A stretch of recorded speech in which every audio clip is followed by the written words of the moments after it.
Hello, guys.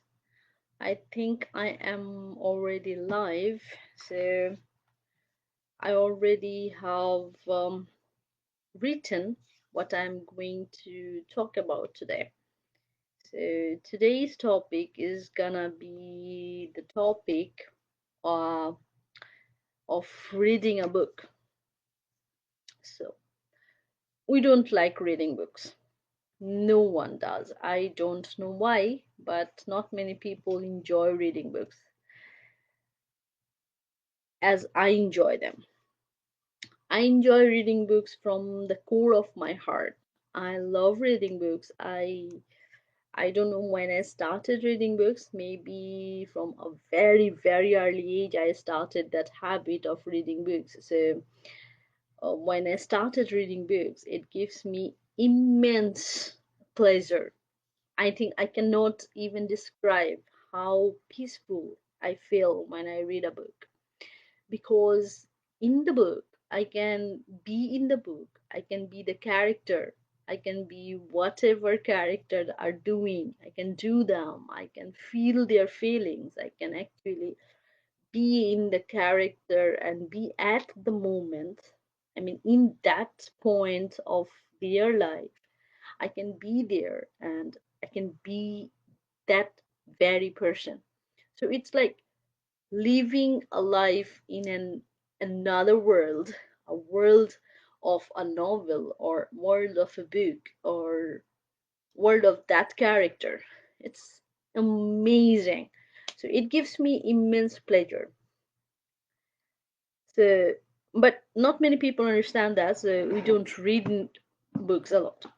But I was watching a movie today. The name of the movie is the Jane Austen book clubs.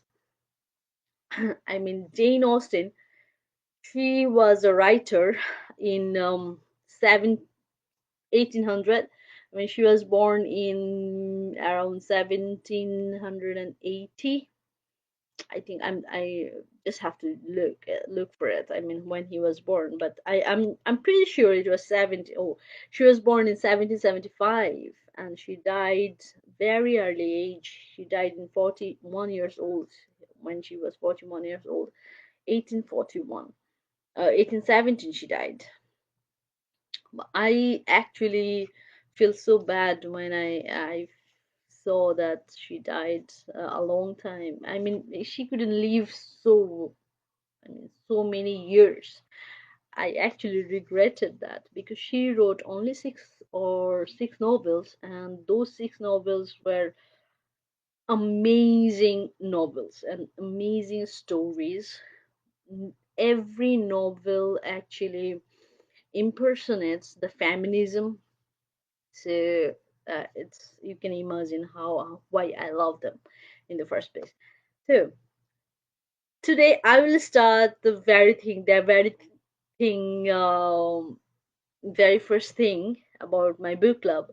I have been thinking about that for a long time, but I couldn't actually act on it. There are several reasons for it, because the people around me, they don't like reading like I do. So I couldn't go to any club, and whenever there are fewer clubs there, of course, but I couldn't join because I didn't have time to exactly be present on their timing, and timing doesn't match, and there are so many reasons for that. And at some point I don't really enjoy people's company. When I read things, I like to read things in private and be into that world in my own zone, not to bother with anything else. So what I'll do is, I will start with the first novel written by Jane Austen in uh, I think 1814, 1811. It was, sorry, 14. It was Mansfield Park. So the 1811 Sense and Sensibility she started writing, and she published it in 1811, like 200, more than 200 years ago. So you can imagine the plot will be different. the names, the lines, the way the English talk would be different.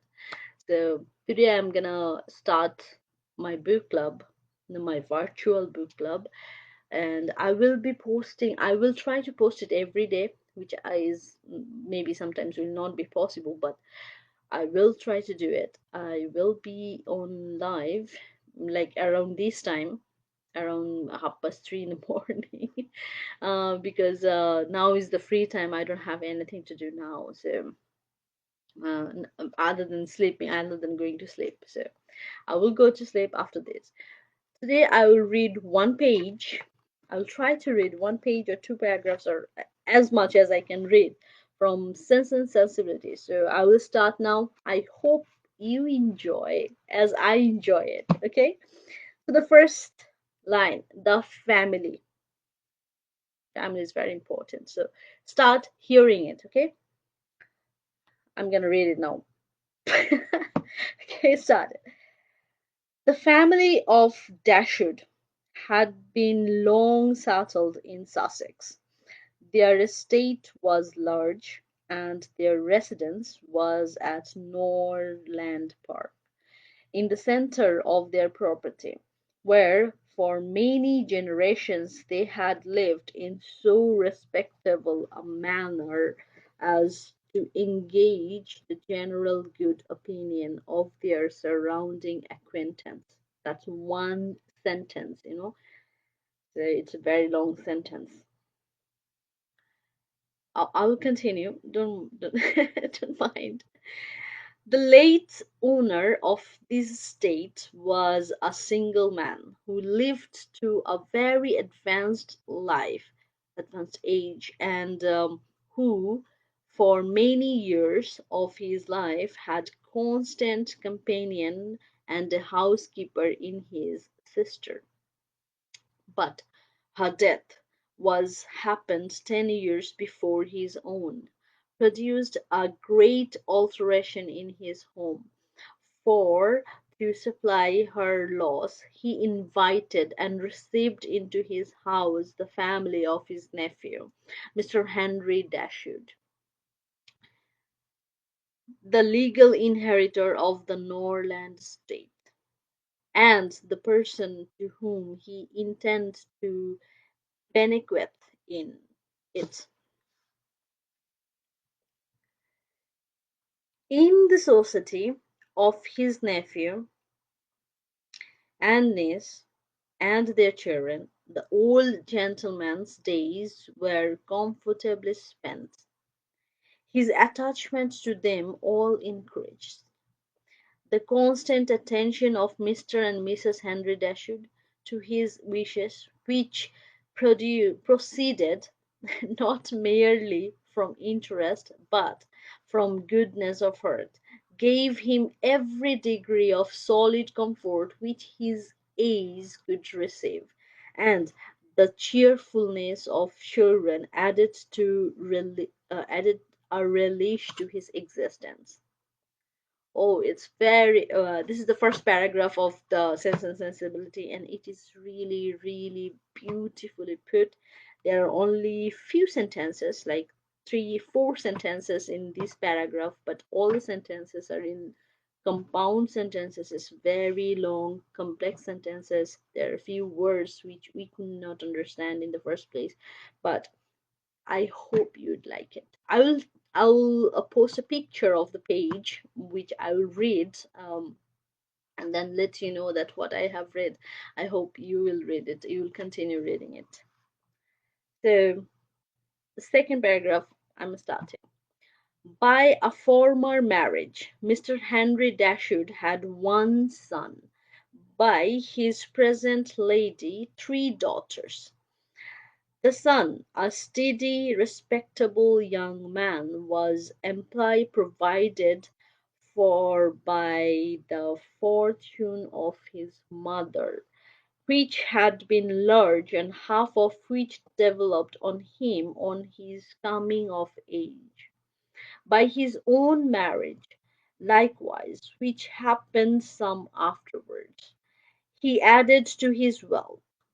To him Therefore, the succession to the Norland estate was not so really important as to his sisters, for their fortune, independent of what might arise to them from their fathers inheriting their property, could be but small. Their mother had nothing, and their father only £7,000 in his own disposal, for the remaining moiety of his first wife's fortune was also secured to her children, and he had only a life interest in it. So that's the second paragraph. On the first paragraph, we came to know about the family of Dashwood and the Miss Dashwood, who is going to die soon, or he was very old and he has support from his own sister, but his own sister unfortunately died 10 years before he himself died. So when his sister died, his sister was taking care of himself, Mr. Dashwood, but his sister dying, after his sister's death, he had to seek the support from his nephew. His nephew was Henry Dashwood, and Henry Dashwood had one son and three daughters. The son was from his first marriage, and the three daughters from his second marriage. So the son inherited all the wealth his mother had, but the second wife of Henry Dashwood had no money at all. So the three daughters basically inherited nothing. So for the son, the wealth doesn't really matter, but for the three daughters, the wealth really indeed matters. So the story continues. The old gentleman died. His will was read, and, like almost every other will, gave as much disappointment as pleasure. He was neither so unjust nor so ungrateful as to leave his estate from his nephew, but he left it to him on such terms as destroyed half the value of the bequest. Mr. Dashwood had wished for it more for the sake of his wife and daughters than for himself or his son, but to his son and his son's son, a child of 4 years old, it was secured in such a way as to leave to himself no power of providing for those who were most dear to him, and who most needed a provision by any charge on the state or by any sale of its valuable woods. The whole was tied up. The whole was tied up for the benefit of this child, who, in occasional visits with his father and mother at Norland, had so far gained on the affections of his uncle by such attractions as are by no means unusual in children of 2 or 3 years old, an imperfect articulation, an earnest desire of having his own way, many cunning tricks, and a great deal of noise, as to outweigh all the value of all the attention which for years he had received from his niece and her daughters. He meant not to be unkind, however, and as a mark of his affection for the three girls, he left them £1,000 apiece. Mr. Dashwood's disappointment was at first severe, but his temper was cheerful and sanguine, and he might reasonably hope to live many years, and by living economically lay by a considerable sum from the produce of an estate already large, and capable of almost immediate improvement, but the fortune which had been so tardy in coming was his only one 12-month. He survived his uncle no longer, and £10,000, including the late legacies, was all that remained for his widow and daughters. His son was sent for as soon as his danger was known, and to him Mr. Dashwood recommended, with all the strength and urgency which illness could command, the interest of his mother-in-law and sisters. Mr. John Dashwood had not strong feelings of the rest of the family, but he was affected by a recommendation of such a nature at such a time, and he promised to do everything in his power to make them comfortable. His father was rendered easy by such an assurance, and Mr. John Dashwood had then leisure to consider how much there might prudently be in his power to do for them. He was not an ill disposed young man, unless to be rather cold hearted, and rather selfish is to be ill disposed, but he was in general well respected, for he conducted himself with propriety in the discharge of his ordinary duties. Had he married a more amicable woman, he might have been made still more respectable than he was. He might even have been made amiable himself, for he was very young when he married and very fond of his wife. But Mrs. John Dashwood was a strong caricature of himself, more narrow-minded and selfish.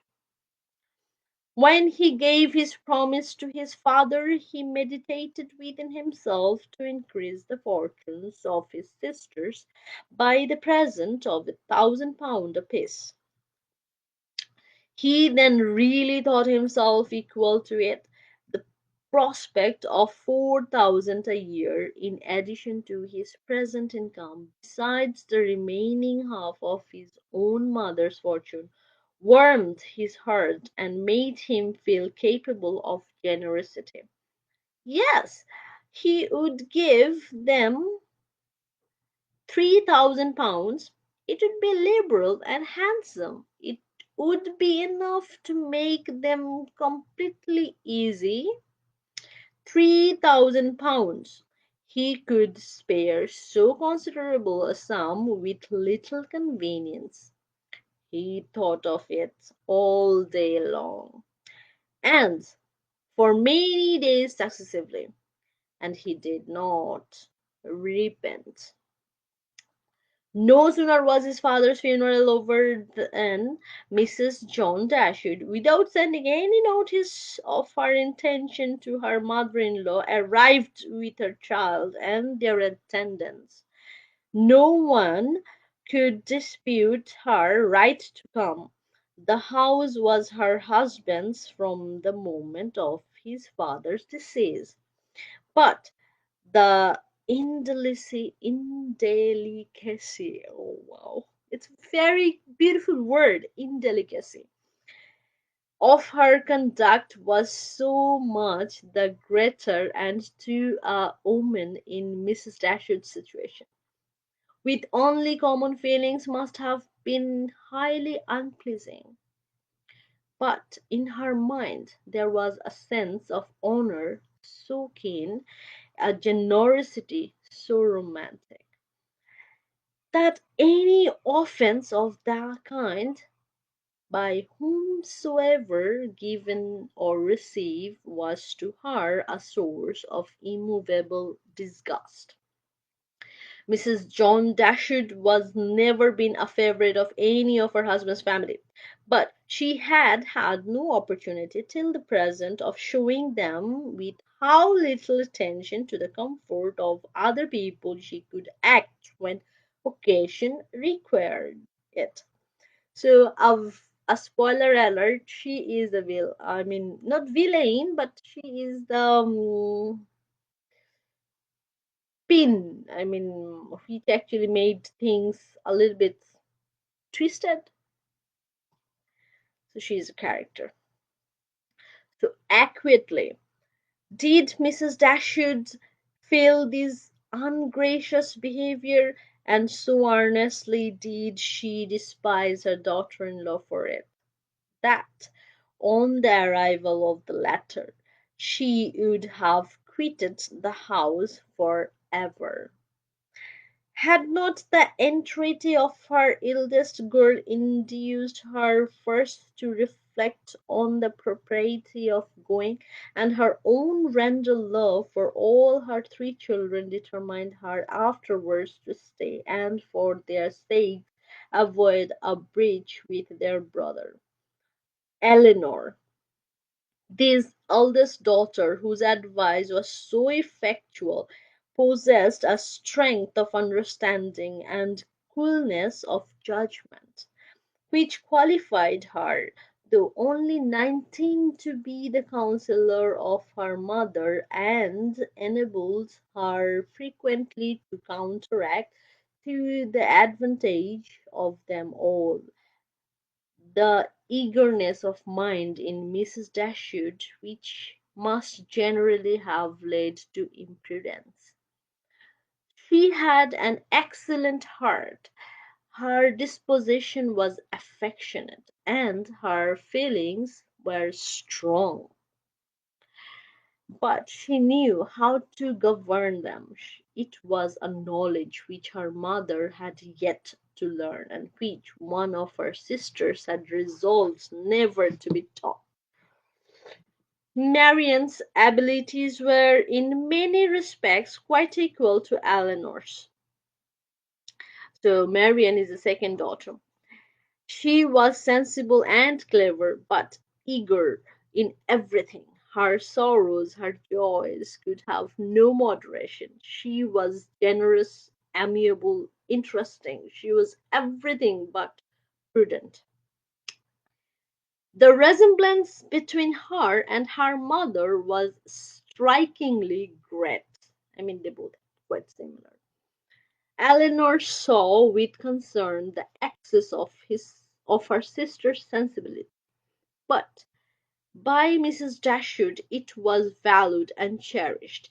They encouraged each other now in the violence of their sorry, affliction. Wow, what word! The agony of grief which overpowered them at first was voluntarily renewed, was sought for, was created again and again. They gave themselves up wholly to their sorrow, seeking increase of wretchedness in every reflection that could afford it, and resolved against ever admitting consolation in future. Elinor, too, was deeply afflicted, but still she could struggle, she could exert herself, she could consult with her brother, could receive her sister-in-law on her arrival and treat her with proper attention, and could strive to rouse her mother to similar exertion, and encouraged her to similar forbearance, which is again coming. Margaret, the youngest one. The other sister was a good humored, well disposed girl, but as she had already imbibed a good deal of Marianne's romance without having much of her sense, she did not, at 13, bid fair to equal her sisters at a more advanced period of life. So the advanced period of life was the last line or last pair of words of the first chapter of Sense and Sensibility by Jane Austen. I will keep continuing as I was a bit carried away when I read books. I cannot stop myself. That's one of the best flaws in me. So I hope you have enjoyed it. Even though you don't enjoy it, I cannot really say because I cannot really say. Even if you watch it, I would really love it because it's gonna be 30 minutes long because I'm gonna explain what I have read so far. It's a family picture. It's just one uncle dies, and uncle give her his fortune, his estate, his wealth, his property to his nephew and nephew's son. But that nephew has three daughters. So three daughters need some money too to stay affluently. But the son who the nephew has, he already owned so much from his uh, dead mother or mother's property.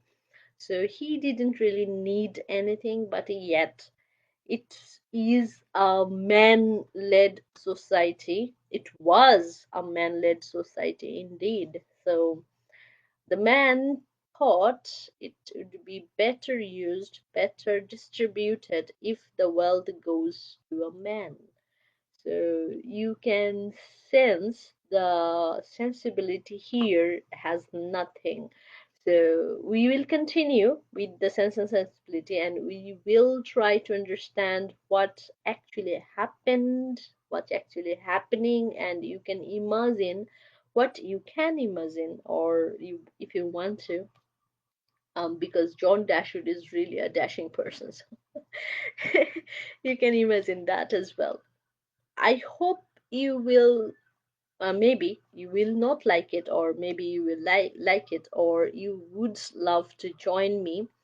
If anyone, any of you want to continue with this chapter number 2, I will post the picture in the comment section, and you can read from the pictures there, or you can text me that I want to continue with the reading, and I will let you know when you can continue. So I'm on bed because I'm going to sleep. And good night for myself, even though it's not good night, it's already good morning. It's yeah. If you're listening from Bangladesh, which most of my friends are, you can understand it's already morning, nearly 9 o'clock, and here it's nearly 4 o'clock in the morning, and so I'm going to sleep and have a very good night. I'm going to have a very good night sleep because I read, and I actually read another book as well, which I was reading. But I started my book club with the most feminist writer in the history, Jane Austen, and I love her writing. And no, I watched that movie, and which inspired me to do it today. And please remind me to post the videos, continue with the book club, continue with the reading. Actually, I'm saying it's a book club. It's actually yes, it's a book club. Book club is for a discussion, having discussions with the books and everything. But I will keep reading. It's a reading club as well, like reading. I mean, altogether, whatever you want to do with the books, it's here. Okay, just join me. Okay, see you again. Take care. Till then, uh, I I was going to do that. That's from the movie String. It's a corn movie, so you can watch it as well if you want to. It's a very good movie though. It's a very teachable movie. But I'll take your leave. Okay. Good night. Good night from my side. Good morning to you, and have a very good day. See you again.